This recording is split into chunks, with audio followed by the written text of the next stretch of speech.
Ditemui usai menjadi pembicara dalam talk show yang digelar Kaukus Perempuan Parlemen dalam rangka memperingati Hari Perempuan Internasional 2021 dengan tema Pengarus Utamaan Gender dalam Pengembangan Energi Hijau.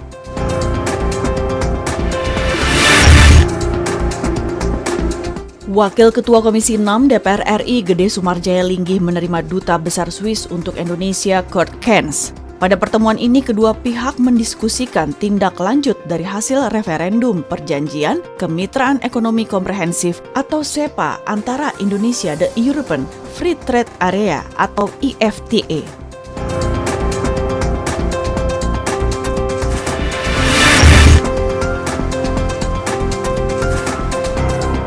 Komisi 8 DPR RI menggali masukan terkait rancangan Undang-Undang Penanggulangan Bencana di Pondok Pesantren Nurul Fikri di Kabupaten Serang, Provinsi Banten untuk mendapatkan data faktual seputar penanggulangan bencana.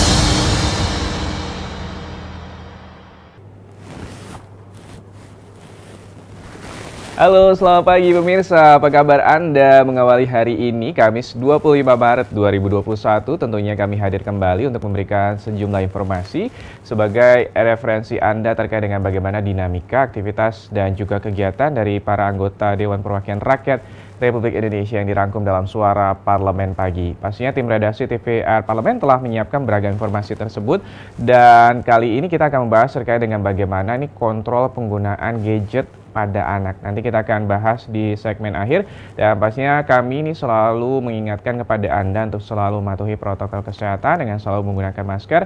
Pastikan Anda pemirsa juga selalu mencuci tangan dengan menggunakan hand sanitizer maupun juga air sabun di air yang mengalir, dan juga pastikan Anda nih selalu menjaga jarak atau menjaga physical distancing, kurangi ataupun juga mobilitas dan juga jauhi kerumunan.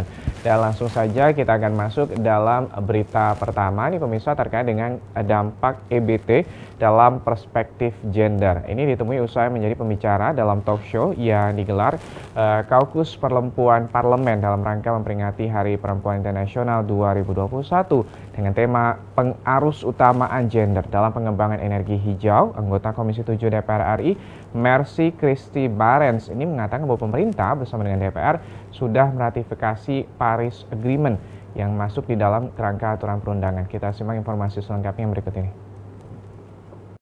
Ditemui usai menjadi pembicara dalam talk show yang digelar Kaukus Perempuan Parlemen dalam rangka memperingati Hari Perempuan Internasional 2021, anggota Komisi 7 DPR RI Mercy Christy Barens mengatakan, pemerintah bersama DPR RI sudah meratifikasi Paris Agreement, masuk di dalam kerangka aturan perundangan dengan lahirnya Undang-Undang Nomor 16 Tahun 2016 untuk penurunan emisi gas rumah kaca. Secara fundamental, seluruh proses pembangunan harus mengacu pada wawasan lingkungan. Energi baru terbarukan bukan lagi energi substitut, energi alternatif, tapi dia akan menjadi energi primer satu saat. Cadangan terbukti kita, proven reserve kita untuk migas, kalau kita tidak punya lagi tambahan cadangan terbukti baru, maka minyak kita akan selesai 2028 ini. Selesai, nggak ada lagi. Anggota Komisi 7 DPR RI Andi Yuliani Paris mengungkapkan masih terdapat beberapa kendala pelaksanaan EBT di tanah air. Di antaranya, ketidakkonsistenan beberapa mitra Komisi 7 terhadap Paris Agreement. Kita sudah menandatangani Paris Agreement, kita sepakat tentang climate change ya. Nah, tentunya kita harus konsisten dong, karena kita sudah meratifikasi Paris Agreement menjadi undang-undang akhir 2016. Kita harus sepakat, kita harus laksanakan. Beberapa mitra kerja itu masih setengah hati untuk menggunakan sumber-sumber energi baru terbarukan menjadi sumber energi untuk listrik. Fitian dan Domi TVR Parlemen melaporkan. Kita ke informasi selanjutnya pemirsa nih terkait dengan bagaimana terima Duta Besar Swiss Komisi 6 bahas terkait dengan nasib palm oil. Wakil Ketua Komisi 6 DPR RI Gede Sumarjaya Linggih diterima Duta Besar Swiss untuk Indonesia Kurt Kens. Ini terkait dengan bagaimana kasus palm oil. Kita simak informasi selengkapnya yang berikut ini. Wakil Ketua Komisi 6 DPR RI Gede Sumarjaya Linggih menerima Duta Besar Swiss untuk Indonesia Kurt Kens. Pada pertemuan ini, kedua pihak mendiskusikan tindak lanjut dari hasil referendum Perjanjian Kemitraan Ekonomi Komprehensif atau SEPA antara Indonesia dan European Free Trade Area. Gede Sumarjaya mengatakan, kerjasama yang dibangun melalui IECPA diharapkan dapat berimbas baik pada nasib ekspor komoditas sawit Indonesia yang selama ini masuk pasar Eropa. Swiss diharapkan ikut mendorong Uni Eropa untuk segera membuka blokir terhadap komoditas kelapa sawit, khususnya minyak kelapa sawit dari Indonesia. Kita dengan meratifikasi ini kita sudah punya sekarang itu kerjasama dengan Norway, dengan Swiss, Islandia, yang selama ini kan kita di-banded, kita di blok ekspor kita ke sana. Nah dengan demikian saya minta mereka untuk melobi juga negara-negara European Union untuk juga membuka banditnya terhadap minyak kelapa sawit ini. Anggota Komisi 6 DPR RI Sondang Tiar Deborah Tampubolon mengatakan, sebagai penyumbang devisa terbesar, ekspor kelapa sawit cukup membantu perekonomian dan penyerapan tenaga kerja. Kita harapkan ada tidak hanya investasi, ada transfer of knowledge juga, karena kita tahu bahwa negara-negara Eropa sangat baik sekali dalam hal teknologi, research and development, di bidang kesehatan dan lain sebagainya. Panji dan Koko TVR Parlemen melaporkan. Kita beralih ke informasi selanjutnya pemirsa ini terkait dengan sosialisasi rancangan Undang-Undang Penanggulangan Bencana di Pondok Pesantren. Ini Komisi 8 DPR RI menggali masukan terkait dengan rancangan undang-undang terkait dengan penanggulangan bencana di Pondok Pesantren Nurul Fikri di Kabupaten Serang, Provinsi Banten untuk mendapatkan sejumlah data faktual seputar terkait dengan penanggulangan bencana. Kita simak informasi selengkapnya yang berikut ini.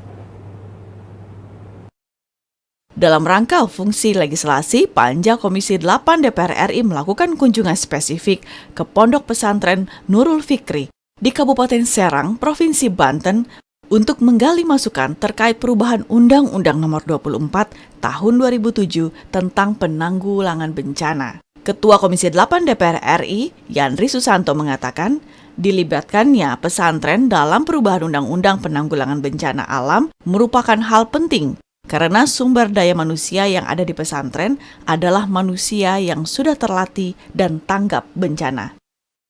Pesantren ini kan memang salah satu sumber daya manusia yang bisa kita handalkan ya. Mereka sudah terlatih luar dalam loh, fisik dan batin mereka. Artinya sumber daya seperti ini mesti kita maksimalkan.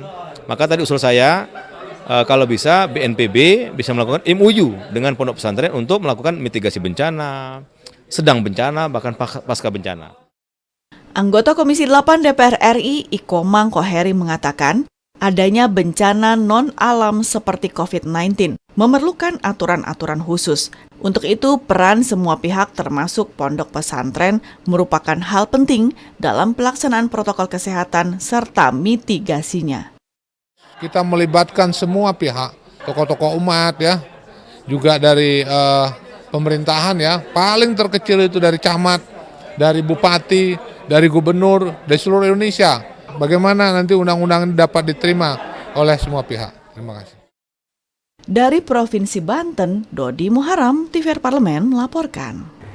Dari Komisi 8 kita beralih ke informasi selanjutnya ini datang dari Badan Urusan Rumah Tangga DPR RI yang meninjau pelayanan jumpa di wilayah Bandara Aceh. Badan Urusan Rumah Tangga DPR RI mendorong Angkasa Pura, Gapura Angkasa Jumpa, dan juga KKP Bandara di Bandara Sultan Iskandar Muda, Banda Aceh untuk meningkatkan pelayanan kebandaraan kepada para anggota DPR RI sehingga ini dapat memberikan kenyamanan dan juga keamanan bagi para anggota DPR RI pada saat keberangkatan maupun juga kedatangan di bandara. Kita simak informasi selengkapnya yang berikut ini. ditemui usai pertemuan dengan Angkasa Pura, Gapura Angkasa Jompa, dan KKP Bandara pada kunjungan kerja BURT DPR RI ke Bandara Sultan Iskandar Muda, Banda Aceh. Anggota BURT DPR RI, Hamid Nur Yasin menyampaikan, salah satu tugas BURT DPR RI adalah untuk menjamin keamanan dan kenyamanan seluruh anggota DPR RI. Dapil Aceh 1 ada 6 anggota DPR RI, Dapil Aceh 2 ada 7 anggota DPR RI dari sini. Selain itu ada kunjungan-kunjungan komisi ke Aceh dan sebagainya.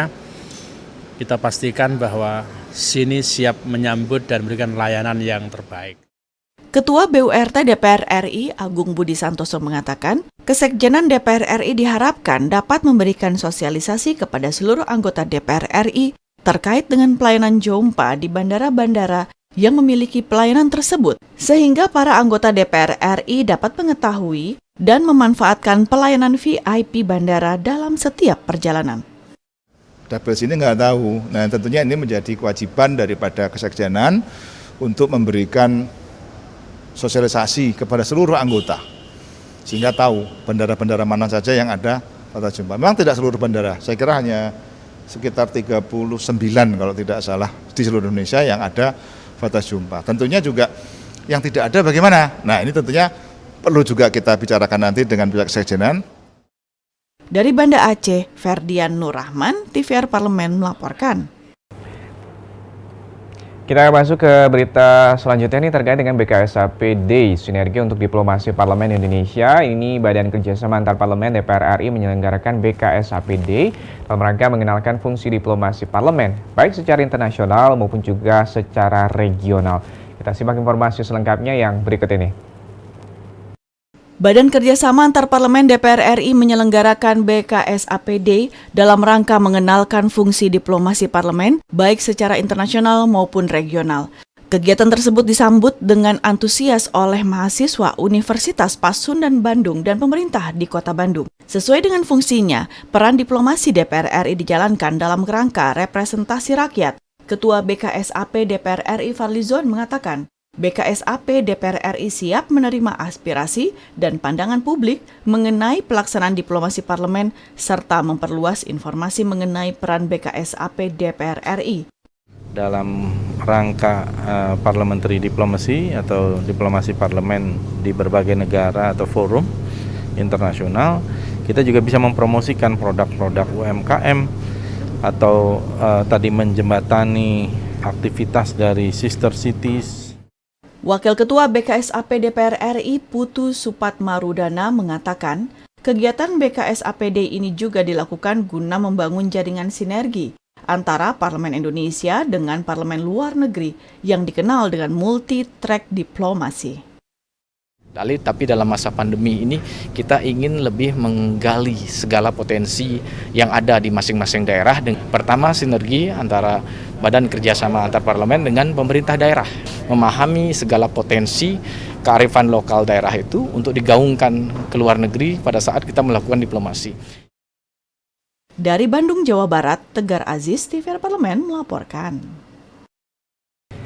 Kita masuk ke informasi terakhir pemirsa terkait dengan bagaimana alih kelola Blok Rokan. Ini harus perhatikan dampak lingkungan dalam proses alih kelola Blok Rokan dari PT Chevron Indonesia ini ke PT Pertamina Hulu Rokan. Komisi 7 DPR RI mendesak pemerintah memperhatikan dampak kerusakan lingkungan yang terjadi dalam peralihan aset sehingga masyarakat di sekitar wilayah penambangan tidak terdampak terkait dengan kegiatan proses pengeboran minyak.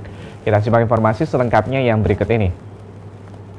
Dalam proses alih kelola Blok Rokan dari PT Chevron Indonesia ke PT Pertamina Hulu Rokan, Komisi 7 DPR RI mendesak pemerintah memperhatikan dampak kerusakan lingkungan yang terjadi dalam peralihan aset, sehingga masyarakat di sekitar wilayah penambangan tidak terdampak kegiatan proses pengeboran minyak. Ditemui dalam kunjungan lapangan ke Blok Rokan, Provinsi Riau beberapa waktu lalu, anggota Komisi 7 DPR RI Abdul Wahid menegaskan, limbah bahan berbahaya dan beracun harus dikelola secara ketat dalam proses transisi Blok Rokan. Untuk itu PT Chevron harus ikut bertanggung jawab terhadap kerusakan lingkungan akibat proses pengeboran. PT Pertamina Hulu Rokan juga diminta memastikan agar tanah terkontaminasi minyak tidak menyebar ke pemukiman masyarakat. Kita tidak mau Chevron yang sudah mengelola blok ini hampir 1 abad, ya, lalu mereka tinggalkan, tapi mereka tinggal tanggung jawabnya. Nah, kita nggak mau itu. Kita minta mereka harus tanggung jawab. Itu kepentingan daerah, nah, termasuk ya menjaga lingkungan, soal aset, soal keberpihakan negara terhadap daerah. Pemerintah dengan pihak swasta wajib berkomitmen menjaga lingkungan untuk memastikan keberlangsungan hidup generasi muda Indonesia. Proses transisi blok Rokan juga akan diawasi secara ketat oleh pemerintah dan DPR agar produksi minyak di blok Rokan tidak menurun ataupun bermasalah di kemudian hari. Maka itu kita lakukan Pertamina investasi lebih awal melewati Chevron, nanti dibayar dengan pola kosrek oleh negara ke Chevron. Jadi Chevron terus mendrilling, ya, well service dan walkover segala macamnya supaya memang produksinya tetap terjaga. Dari Provinsi Riau, Hilman Hidayat, TVRI Parlemen melaporkan. Terima kasih Anda masih bersama kami dalam Suara Parlemen Pagi. Kalau misalnya tadi Anda ataupun juga sudah kami informasikan 6 berita pilihan yang sudah disiapkan tim redaksi TVRI Parlemen, kita harap sekali lagi nih dengan kedatangan ataupun juga kunjungan dari Duta Besar Swiss untuk Indonesia ke Komisi 6 DPR RI terkait dengan bahas nasib palm oil ini di tanah air, yang nantinya setidaknya nih Swiss bisa membantu Uni Eropa untuk setidaknya nanti bisa melonggarkan terkait dengan bagaimana nih ekspor palm oil Indonesia yang untuk sementara waktu ditahan ataupun juga tidak diterima di wilayah Uni Eropa. Dan bisa nanti kami akan kembali lagi dengan informasi seputar headline surat kabar. Pastikan Anda tetap bersama kami dalam Suara Parlemen Pagi.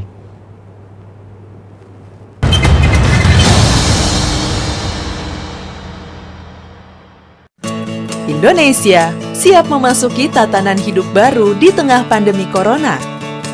Apa kita sudah paham persiapan dan protokol kesehatan yang harus dilakukan di lingkungan kerja? Pastikan kondisi tubuh sehat saat berangkat ke kantor. Gunakan masker. Membawa perlengkapan makan sendiri. Sediakan hand sanitizer dan selalu mencuci tangan.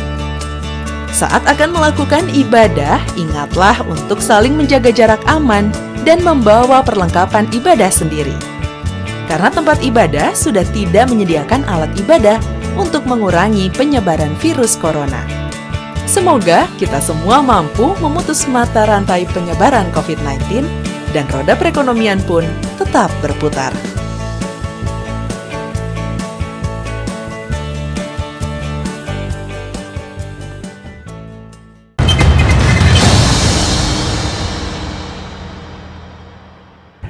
Terima kasih Anda masih bersama kami dalam Suara Parlemen Pagi. Kali ini kami sudah ataupun juga akan masuk dalam segmen headline surat kabar.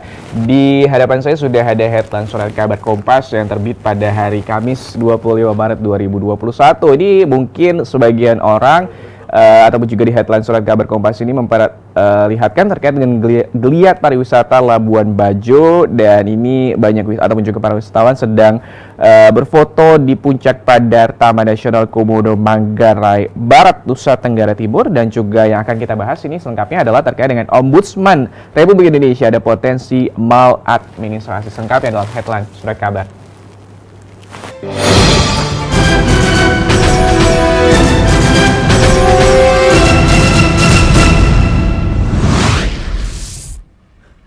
Ini terkait dengan bagaimana temuan Ombudsman RI ada potensi maladministrasi. Segenap indikator dinilai tidak mendukung urgensi impor 1 juta ton beras. Keputusan impor mesti memiliki dasar kuat karena berdampak ke belasan juta rumah tangga petani padi. Ombudsman Republik Indonesia menilai ada potensi maladministrasi terkait dengan keputusan pemerintah mengimpor 1 juta ton beras tahun ini, sebab segenap indikator tidak mendukung urgensi impor, khususnya dari sisi produksi dan juga harga beras di dalam negeri. Dan kalau misalnya juga di headline surat kabar Kompas yang terbit pada hari ini, produksi dan juga realisasi pengadaan beras di dalam negeri di tahun 2020 hingga 2021 ini sebenarnya mengalami kenaikan. Dan kalau misalnya kita juga melihat ini 10 negara penghasil padi terbesar di dunia di tahun 2019, Indonesia Ini menduduki posisi ketiga setelah Cina dan juga India. Kita harapkan sekali lagi dengan ataupun juga wacana terkait dengan impor beras ini bisa dikaji lebih dalam lagi. Kalau misal pun juga sudah ada temuan dari Ombudsman Republik Indonesia terkait dengan adanya potensi maladministrasi. Misal bisa membaca secara lebih lengkap harian Surat Kabar Kompas yang terbit pada hari ini. Kami nanti akan kembali dengan tajuk utama nih terkait dengan bagaimana bahaya terkait dengan penggunaan gadget pada anak. Kita akan kembali dalam tajuk setelah jeda berikut ini.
Masih bersama dengan saya Subki Abdul dalam Suara Parlemen Pagi. Kali ini kita akan masuk dalam segmen tajuk terkait dengan kontrol penggunaan gadget pada anak. Apakah Anda termasuk salah satu orang tua yang mungkin ini merasa khawatir terkait dengan bagaimana penggunaan gadget pada anak Anda? Ini terkait dengan bagaimana juga mungkin kalau misalnya kita melihat kehidupan ataupun juga ini selama setahun kurang lebih ini terkait dengan pandemi COVID-19 ini mengharuskan atau juga mewajibkan anak-anak untuk selalu menggunakan gadgetnya untuk melakukan pembelajaran secara daring ataupun juga online.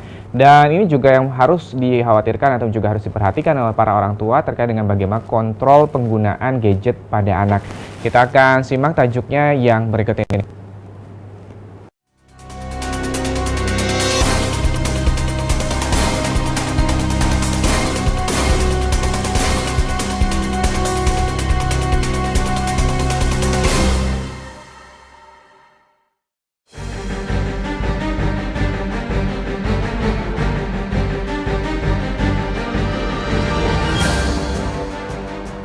Fenomena kecanduan gawai.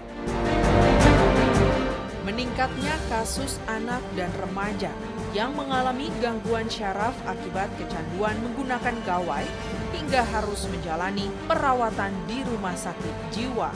Oleh karena itu, pemerintah harus memberikan perhatian lebih terhadap masalah ini dan mencari solusi bersama atas fenomena kecanduan gawai. Sebab salah satu penyebab kecanduan gawai akibat pembatasan kegiatan yang mengharuskan anak beraktivitas di rumah selama masa pandemi COVID-19.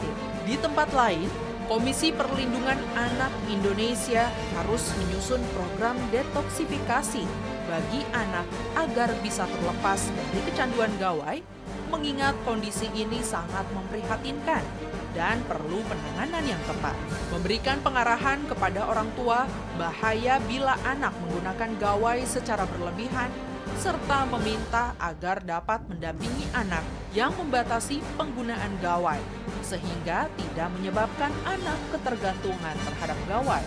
DPR menghimbau kepada seluruh orang tua agar membatasi dan mengontrol penggunaan gawai bagi anak, serta penggunaan gawai bagi anak, serta memperhatikan konten yang dibuka anak dan memotivasi anak untuk melakukan kegiatan fisik yang akan dapat dilakukan di dalam maupun di luar rumah, sehingga anak tidak bergantung pada gawai untuk mengisi kegiatan sehari-hari.